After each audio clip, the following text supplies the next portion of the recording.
Assalamualaikum sobat, jumpa lagi di video mobil vlog Susilo Plat H YouTube channel.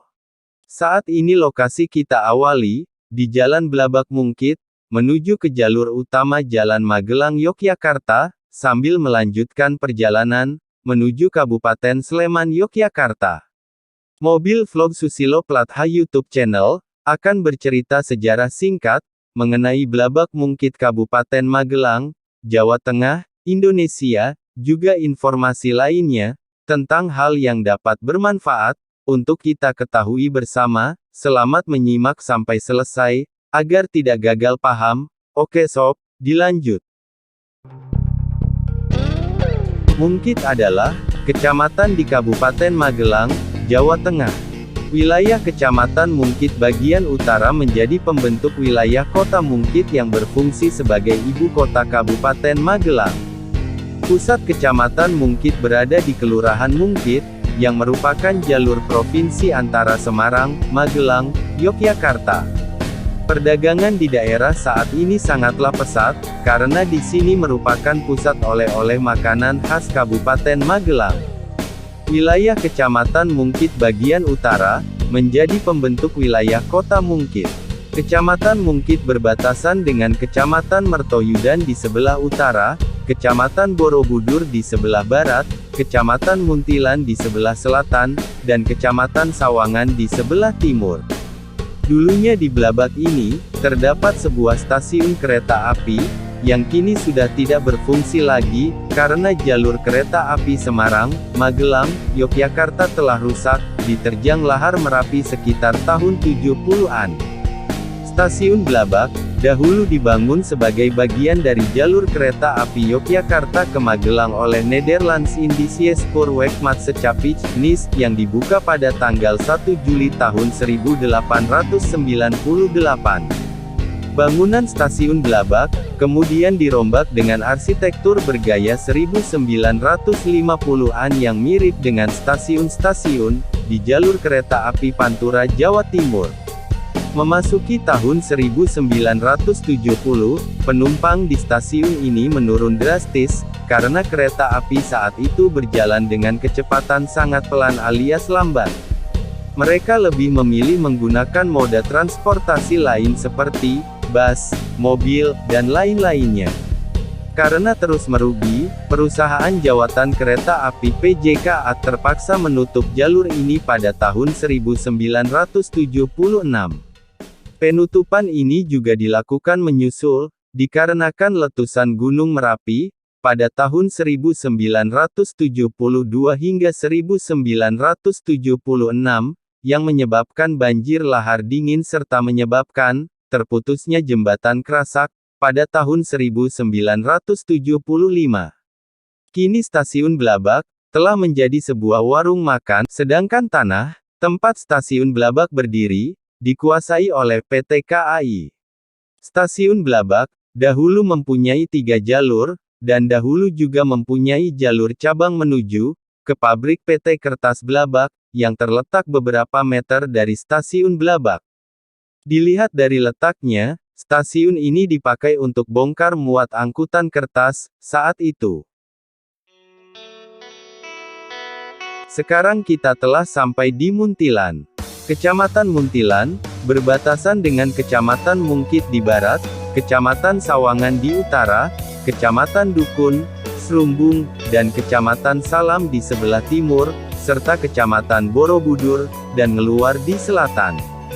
Kecamatan Muntilan, dilewati sungai-sungai yang berhulu, di Gunung Merapi, antara lain Sungai Pabelan, Lamat dan Blongkeng. Sungai-sungai tersebut, merupakan jalur banjir lahar hujan Gunung Merapi, yang membawa material berupa pasir dan batu. Muntilan, juga berada di jalur rel kereta api tua, yang menghubungkan Stasiun Tugu Kota Yogyakarta, Stasiun Blabak Mungkit, Stasiun Kebonpolo Kota Magelang, Stasiun Ambarawa, dan Stasiun Tambaksari Kota Semarang, yang sekarang, sudah tidak berfungsi lagi. Muntilan adalah sebuah kecamatan di Kabupaten Magelang, Jawa Tengah, Indonesia, yang menjadi pusat perdagangan dan jasa, di bagian selatan Kabupaten Magelang. Muntilan, Terletak sekitar 10 km dari kota Mungkit, yang menjadi pusat pemerintahan atau ibu kota dari Kabupaten Magelang, 15 km dari kota Magelang, dan 25 km dari kota Yogyakarta. Muntilan, telah lama menjadi pusat perdagangan dan jasa, di bagian selatan Kabupaten Magelang, dan berada di jalur provinsi yang menghubungkan kota Semarang, kota Magelang, dan kota Yogyakarta. Di antara kekhasan kota Muntilan, yang paling tersohor adalah tape ketan. Produk rumahan yang terbuat dari beras ketan yang difermentasikan ini, seakan memang menjadi ikon kuliner khas Muntilan. Namun demikian, jika kita bertandang di Muntilan, akan sangat mudah menemukan wajik nyonyawik, jenang, krasikan, hingga slondok, dan potil. Di samping produk makanan ringan, kuliner Muntilan juga diperkaya dengan bakso Mekarsari yang terkenal, Magelangan di kawasan Klenteng, soto dan nasi rames di berbagai sudut pasar, hingga kupat tahu pun banyak bertebaran. Untuk produk kerajinan tangan, yang paling terkenal adalah berbagai kerajinan pahatan batu di kawasan Perumpung maupun Tejowarno. Meskipun keterampilan memahat dipelajari secara turun-temurun, namun sesungguhnya, para pengrajin yang ada telah memiliki silsilah darah pemahat, yang sangat panjang. Bahkan tidaklah berlebihan, bahwa nenek moyang merekalah yang memahat satu persatu batu, yang disusun menjadi candi terbesar, dan termegah yang menjadi kebanggaan bersama bangsa Indonesia, yaitu Candi Borobudur. Muntilan, sangat terkenal akan kerajinan pahat batunya, di Provinsi Jawa Tengah. Di sepanjang Jalan Magelang Yogyakarta, tepatnya di ruas Jalan Muntilan Salam berjejer galeri seni, dengan beraneka ragam produk kerajinan dari batu candi, seperti patung-patung dewa, patung Ganesha, patung Dewi Sri, patung Buddha, patung Garuda Wisnu, patung Semar, patung Gupala. Selain itu, ada juga alat dapur seperti cobek, alu lumpang, yang terbuat dari batu candi. Ada juga lampion atau lampu taman, dengan beraneka variasi dan bentuknya, serta umpak batu untuk menahan tiang pada rumah joglo. Karya pengrajin pahat batu Muntilan ini, tidak hanya laris di masyarakat dalam negeri saja, namun juga merambah ke pasar internasional. Contohnya, pada tahun 2003 karya pengrajin Muntilan dalam bentuk miniatur Borobudur, dikirim ke Taman Mini Mundus di Austria. Pada tahun 2006, dikirim juga miniatur Borobudur dan batu candi, sebanyak 300 kontainer ke kebun binatang Pairi-Daiza Belgia. Pada tahun 2015, 40 orang tenaga ahli ukir seni pahat batu Muntilan, dikirim ke Belgia untuk pembangunan replika Bayon Temple. Tahun 2017, karya pemahat batu Muntilan, menghiasi dinding pagoda terbesar se-Asia, di Vietnam. Desa-desa penghasil kerajinan batu di sekitar Muntilan, di antaranya adalah, Desa Tangkilan, Desa Taman Agung, Tejo, Ngadiretno, Keji, Sedayu, Blangkunan dan Perumpung. Masing-masing daerah memiliki spesifikasi sendiri-sendiri. Contohnya, Blangkunan daerah pengrajin Gupala, Sedayu penghasil cobek, Perumpung penghasil patung dewa-dewa. Waktu pembuatan patung batu, dipengaruhi oleh ukuran, tingkat kesulitan, dan jenis batu yang digunakan. Batu yang digunakan pematung Muntilan, diantaranya adalah, batu candi atau batu lava, batu granit, batu kali, batu putih atau batu paras Jogja, marmer dan batu oniks. Semakin keras batunya, maka semakin lama pengerjaannya.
Oke sobat, sebentar lagi, traffic lights di depan belok ke kiri adalah jalan arah menuju ke Serumbung Magelang.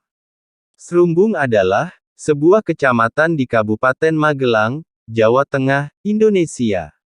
Kecamatan ini berjarak sekitar 19 km dari Kota Mungkit, ibu kota Kabupaten Magelang ke arah timur. Pusat pemerintahannya berada di Desa Serumbung. Kecamatan Serumbung berada di sebelah barat daya Gunung Merapi, sehingga termasuk daerah bahaya 1 dari ancaman letusan. Di Kecamatan Serumbung ini terdapat sebuah pos pengamatan Gunung Merapi, terletak di Dusun Ngepos, Desa Ngablak, yang dibangun sejak zaman Belanda. Kecamatan Serumbung menjadi daerah penghasil salak ngelumut. Varietas unggul salak ngelumut berasal dari Desa Ngelumut Kecamatan Serumbung dan terdaftar dan diakui Departemen Pertanian Republik Indonesia.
Gapura Tapal Batas Tugu Ireng.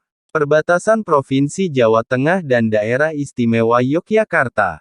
Perbatasan antara Kabupaten Sleman Yogyakarta dan Kabupaten Magelang, juga menjadi perbatasan antara wilayah Provinsi Jawa Tengah dan Daerah Istimewa Yogyakarta. Seperti layaknya perbatasan di tempat lain, ada tanda khusus guna menunjukkan bahwa ini adalah daerah perbatasan.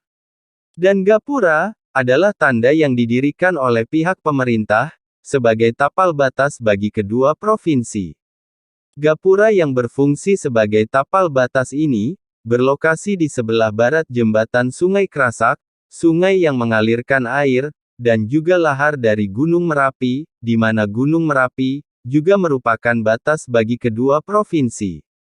Gapura tapal batas ini berdiri gagah namun juga sangat indah dipandang mata, terutama saat malam hari.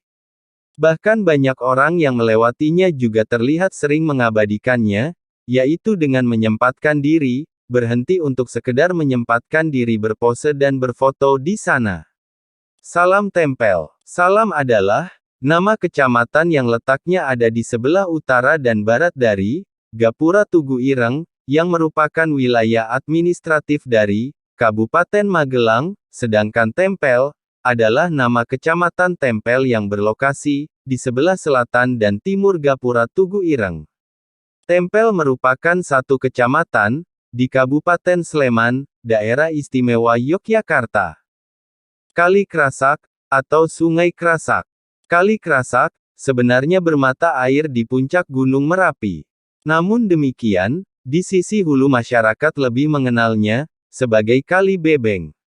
Kali Krasak sendiri sebenarnya diambil dari anak sungai kecil yang bermata air di lereng bawah Gunung Merapi. Kali Bebeng dan Krasak kemudian tempuk atau tempur atau bertemu menjadi satu aliran sungai, untuk kemudian di sisi hilir lebih dikenal sebagai Kali Krasak. Kali Krasak menjadi garis pemisah mulai wilayah Kaliurang hingga Tunggularum di wilayah Kecamatan Turi, kemudian terus turun di pinggiran Kecamatan Tempel. Adapun beberapa desa di wilayah Magelang yang berdampingan dengan Kali Krasak, Bebeng, di bagian atas diantaranya Desa Kaliurang, Jerakah, Kamongan, hingga Sudimara di Kecamatan Serumbung. Di bagian sebelah hilir dari jembatan Kali Krasak, sungai ini terus membelah wilayah dan membatasi Kecamatan Tempel serta Kecamatan Salam, dan ngeluar hingga bertemu dan menyatu dengan Kali Progo. Sebagai sungai yang berhulu di puncak Merapi, Kali Krasak merupakan salah satu sungai yang mengalirkan lahar dingin, hasil aktivitas erupsi Merapi, yang di musim kemarau tertahan di puncak gunung. Endapan lahar dingin, yang merupakan pasir, kerikil, krakal, hingga batu-batu yang besar, merupakan berkah tersendiri bagi masyarakat sekitar, yang berprofesi sebagai penambang. Pasir Merapi merupakan pasir yang berkualitas dan sangat baik untuk struktur bangunan. Beratus-ratus truk setiap harinya mengangkut berit-rit muatan pasir dan mengantarnya hingga ke daerah-daerah lain seperti Semarang, Temanggung, Wonosobo, termasuk wilayah Yogyakarta. Jembatan Kali Krasak merupakan sarana akses perhubungan yang sangat vital di jalur utama Yogyakarta, Magelang, Semarang.